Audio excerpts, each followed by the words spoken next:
Growing up, my younger brother James and I had a relationship that could best be described as hostile. Our sibling rivalry was intense, and honestly, I put a lot of the blame on our parents for fostering an environment that encouraged competition rather than unity. Things between us became worse after James was born. It became painfully obvious that he was the golden child, the one my parents favored over me. When I was younger, I tried everything I could to get my parents' attention. But as James got older, he started doing the same, and our competition for their approval grew toxic. Instead of discouraging this behavior, our parents seemed to fuel it, pitting us against each other in ways that left us constantly at odds. Over time, my resentment toward James grew, not just because of his behavior but because of the unfair favoritism he enjoyed. By the time I was a teenager, I had resigned myself to the fact that James could do no wrong in their eyes. He was their pride and joy, and I was, well, just there.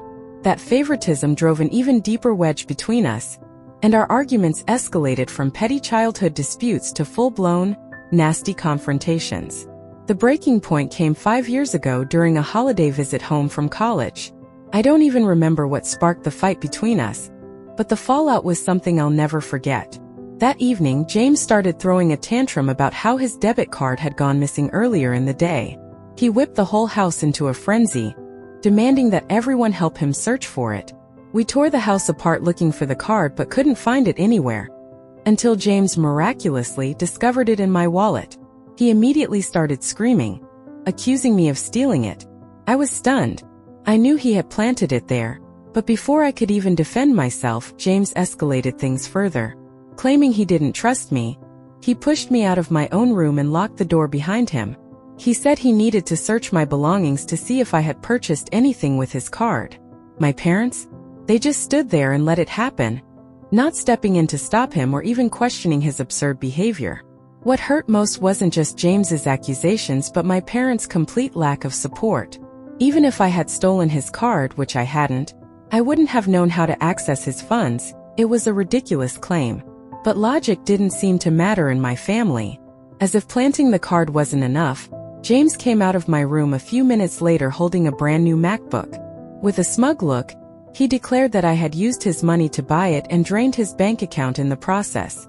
I knew the MacBook wasn't mine, I hadn't bought it, but I had been saving for one and had even researched the exact model I wanted. James's sudden discovery felt calculated. He claimed I had hidden the MacBook under my bed to avoid getting caught, and he accused me of deliberately stealing from him. The whole thing was so absurd it was almost laughable, except that it wasn't. My parents believed him. As James's voice grew louder and his accusations more outrageous, I realized the situation was spiraling out of control. I tried defending myself against James's accusations using logic and pointing out the glaring holes in his story. For starters, I didn't even know how to access his bank account, so just finding his card in my possession proved nothing. But it was all in vain. My parents stayed silent for a while, observing the situation, until James suddenly started crying. Through his tears, James accused me of spending his hard-earned money without permission. He claimed it was breaking his heart because he had been saving up to buy a car that year. As always, his tears were all it took for my parents to jump to his defense. They immediately went into full-on protective mode, consoling him as though he'd just experienced some great personal tragedy. I couldn't believe what I was witnessing. The fact that they were buying his act was infuriating. I told them outright that James had staged the whole thing, that this was all part of his plan to frame me. But instead of listening, my parents accused me of bullying my younger brother, and declared that this was the last straw. I had no idea what they meant by the last straw.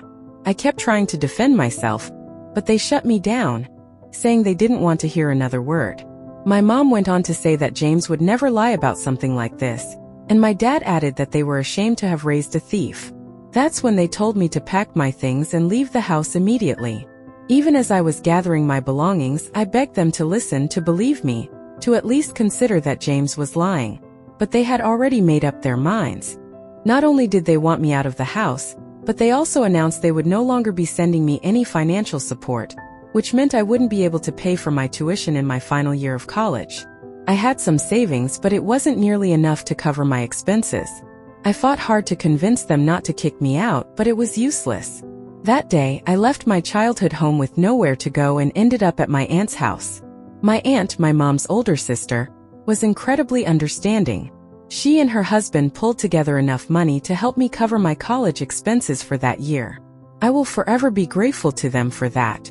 My aunt doesn't have kids of her own, so I think that's part of why she was willing to help me, but I never took her generosity for granted. As soon as I got my first job, I started paying her back. I'm certain I wouldn't have been able to graduate without their support. For the past 5 years, I've had no contact with my parents or James. I do, however, make it a point to speak with my aunt and uncle regularly, at least once a week. I was never particularly close to the rest of my extended family, so cutting them off wasn't difficult. I'm also not active on social media, which has made it easy to keep my life private. Apart from my aunt and a few old friends, no one knows where I live or what I've been up to. Thankfully, my life has turned out pretty well. I've built a stable, independent life for myself, and I don't miss my family at all. I've come to terms with the fact that they never truly cared about me, not enough to question James's lies anyway. To protect my peace, I told everyone in my life that I didn't want to hear anything about my parents or James, even if they found out what they were up to. I wanted to move forward without them, and for 5 years I did exactly that. That is, until recently when my aunt brought me a letter. My parents had given it to her because they didn't have any other way to contact me. I had made it explicitly clear to everyone I knew that under no circumstances were they to share my contact information with my family. Because of that, my aunt had kept quiet about my whereabouts, forcing my parents to go through her instead. In their letter, my parents expressed their apologies for how they had treated me in the past. They claimed they'd finally realized that James wasn't the perfect son they had always believed him to be. Apparently, things had gone downhill in the family after I was kicked out. James, they wrote, had initially decided to take a gap year after high school, but that 1 year turned into 2 and then 3. During that time, he did nothing but party with his friends every weekend and play video games all day. He didn't bother finding a job, and instead he relied entirely on our parents for everything. My parents, understandably, grew frustrated and tried to push him to do something with his life, but James ignored them. Then, 2 years ago, my dad started his own business, which took a significant financial investment. At that point, my parents gave James an ultimatum. He needed to find a job or risk being kicked out. James, being the opportunist he is, convinced my dad to hire him in the family business. After some deliberation, my parents agreed, thinking they could train him to eventually take over the business in the future. For the first few months, things seemed to be going well. James was earning a decent income and even moved into his own place. But soon, my dad started noticing discrepancies in the company accounts. Since James was the one handling them, he confronted him about it. That's when James admitted he had been skimming money for a few weeks. He claimed it wasn't much and didn't think anyone would notice. That was almost a year ago. While my parents were furious, they still forgave him and allowed him to keep his job. I couldn't believe what I was reading. How could they let him get away with that? They claimed it was to protect the family's reputation, but all they did was show James that there were no real consequences for his actions. Predictably, James repeated the same behavior.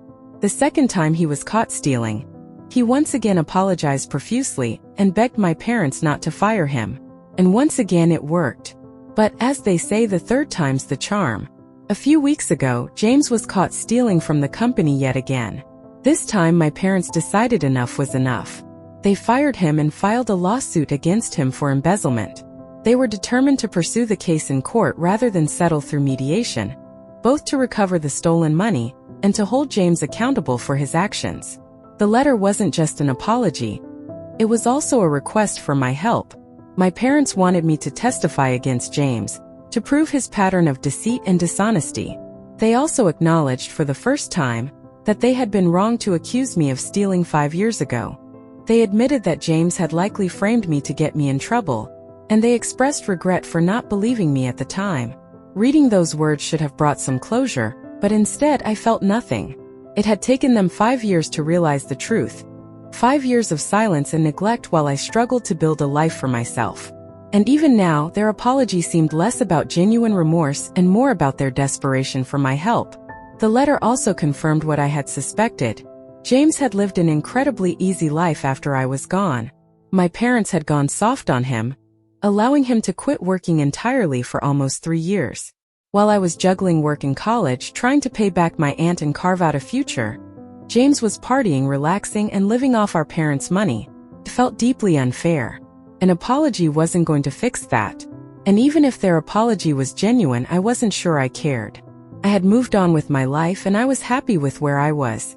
Testifying against James would drag me back into the chaos of my family, something I wasn't sure I wanted to risk. I had my own work and responsibilities to focus on, and disrupting my peace for a family that had abandoned me didn't feel worth it. I'm really not interested in diving back into my family drama. The past 5 years have been lonely but peaceful, and that's exactly how I want to keep it. Sure, this might be an excellent opportunity to get back at James for everything he did to me, and I'm glad my parents are finally seeing him for who he is and are willing to hold him accountable. But for me, it's too little too late. I have no desire to help them out. What's been holding me back from outright rejecting their request, though, is the guilt. I know my testimony would make a significant difference in their case. Choosing to stay out of it feels like I might be letting justice slip through the cracks, and I can't help but wonder if I'd regret not stepping in. Update 1. It's been a few days since my post, and yesterday I finally spoke to my aunt. I asked her to let my parents know that I won't be helping them. I've realized I like my life the way it is now, and I don't want to invite my parents or James back into it. While I genuinely hope they can bring James to justice and sort things out, I don't want to be part of it. If I did agree to testify, I'd have to reopen communication with my parents and potentially let them back into my life. I haven't forgiven them, and frankly, I don't want to deal with James at all, whether it's to punish him or for any other reason. When I shared my decision with my aunt, she reassured me that I was doing the right thing, even if it might make things a little harder for my parents. Honestly, I feel no guilt over that. My parents didn't care about how difficult things were for me in the past 5 years, so why should I care about their struggles now? My aunt's relationship with my parents has always been strained. She was one of the few people in the family who refused to turn a blind eye to how openly my parents favored James over me. She called them out for pitting us against each other countless times, but her words fell on deaf ears. Instead, it only soured her relationship with them because my parents didn't take kindly to being told how to raise their kids. After I got kicked out, my aunt cut ties with my parents completely. She stopped attending their events and wanted nothing to do with them. When my parents visited her recently to talk about me, she told me they barely even asked about me. The conversation was almost entirely about how hard things had been for them and their struggles with James. It was clear to my aunt that their apologies were just a way to get me to help them out with the lawsuit. She hadn't told me this earlier because she wanted my decision to be mine alone, which I respect and appreciate. But hearing this only confirmed that I made the right call by staying away. Update 2. It's been 3 days since my last update, and this time my parents reached out to me directly. Somehow they managed to find me on Facebook and sent me a message. They said they were desperate to talk because they'd heard from my aunt that I wasn't willing to help them, and they were deeply disappointed. At first I ignored their messages, but they kept sending more. They claimed they hadn't only reached out to me because of the lawsuit. They had supposedly wanted to reconnect with me for a while now. But unfortunately, they claimed they had never found the courage to reach out earlier, because they were ashamed of how they had treated me in the past. Now, they were asking me to be the bigger person and forgive them.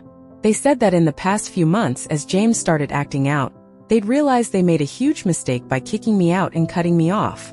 They even claimed they had told James as much.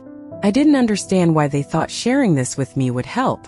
For me, this was never about James, it was about my parents. I had no expectations of James. He was always selfish and manipulative, but I had expected a basic level of love and support from my parents, and they had failed me.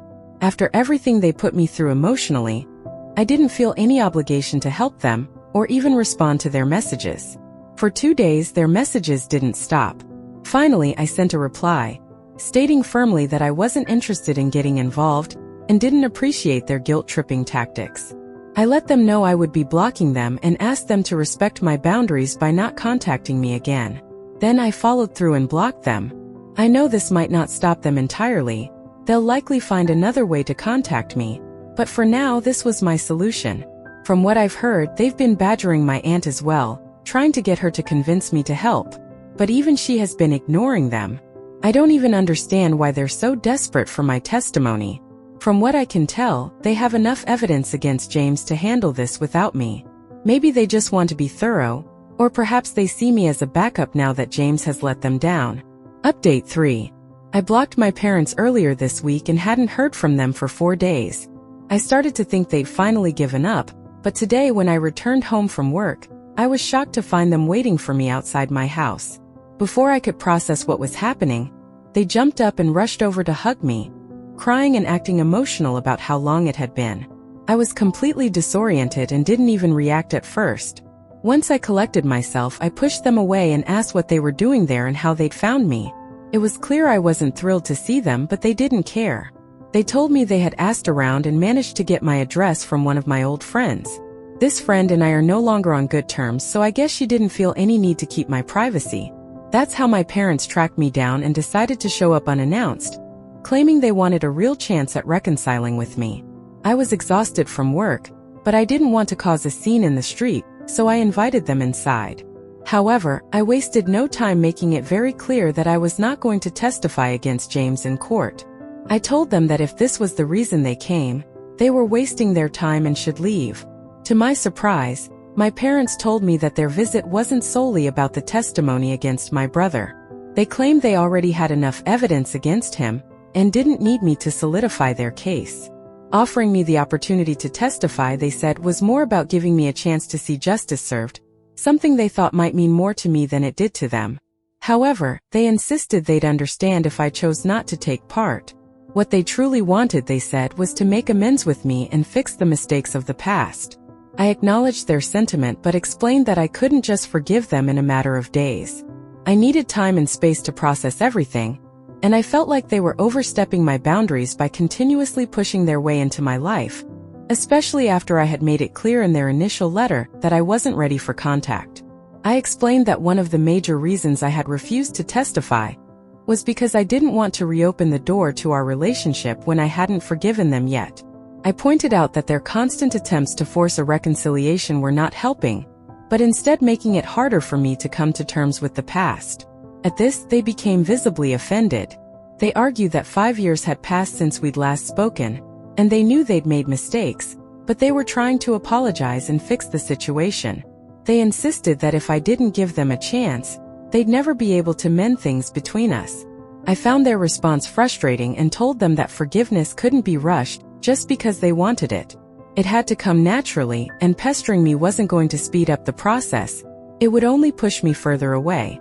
I told them that by refusing to give me the space I needed, they were ensuring it would take even longer for me to accept them back into my life. This sparked an argument, and before long, my parents were yelling at me. They accused me of being ungrateful and selfish, claiming that their apologies should have been enough for me to forgive them. They said my insistence on needing space was just me being overly dramatic. When they started raising their voices, I told them the conversation was over. I wasn't going to let them stand in my house and yell at me. I reminded them that they had done nothing for me in the past 5 years, and that I didn't owe them anything. I firmly asked them to leave, and when they refused, I told them I would call the police if they didn't go. This escalated things further. My mom started crying and accusing me of treating her like a criminal for simply wanting her child back in her life. My dad, in turn, began yelling at me, demanding that I apologize for making my mom cry. At that point, I couldn't take it anymore. I started shouting at them to get out of my house until they finally left. As soon as they were gone, I slammed the door shut behind them. In a way, I'm almost glad I decided to let them in. If I hadn't, they probably would have thrown a tantrum outside on the street, which would have been even more embarrassing for me. Update 4. Hey everyone, it's been about 3 months since my last update, and I've had a few more interactions with my parents, none of them pleasant, unfortunately. Thankfully, I'm moving away in a few days, so I doubt there will be any more encounters after this. Before diving into the latest updates, I wanted to share some news about my brother. He was convicted of embezzlement and sentenced to up to 3 years in prison. I don't know all the details since my aunt only heard about it through family gossip, but honestly, it serves him right. I'm glad my parents finally held him accountable, even though I want nothing to do with them anymore. About a week after our last fight, my parents showed up at my house again. This time I didn't bother with any discussions. I called the cops right away and had them removed from my property. They left kicking and screaming, but at least they were gone, and it was a huge relief. After that incident, I started receiving a flood of phone calls and texts from them. They hurled insults, calling me a disgrace as a son and claiming that kicking me out years ago had been the right decision all along. They said they no longer felt the need to apologize to me. At first, I ignored their messages, but their relentless harassment eventually wore on me. I decided to take action and consulted a lawyer. I filed for a restraining order against them, and given their behavior, it wasn't hard to have it granted. For at least the next 2 years, I won't have to worry about them showing up unannounced or contacting me. If they do violate the order, they'll face legal consequences far more serious than being escorted off my property by the cops. I even suggested to my aunt that she consider legal action against them as well. My mother had sent her a vile email accusing her of trying to steal her son away, because my aunt couldn't have children of her own. It was one of the most insensitive and cruel things I've ever heard my parents say. My aunt, however, brushed it off and told me not to worry about it, but it still left a bad taste in my mouth. Despite everything, I'm doing my best not to let my parents' actions affect me anymore. I have so much to look forward to. About a month ago, I landed a great new job, and my girlfriend and I have decided to rent a house together. We've been dating for nearly 6 months now and are ready to take things to the next level. The timing couldn't be more perfect, and I'm excited about this new chapter in my life. With the support of my aunt and uncle, my girlfriend, and the life I've worked so hard to build, I realize I don't need my parents or their drama anymore. Let them stew in their decisions and consequences. I'm moving forward with my life. Thanks to everyone who has supported me throughout this journey. Life feels great, and I couldn't be happier with where I am now.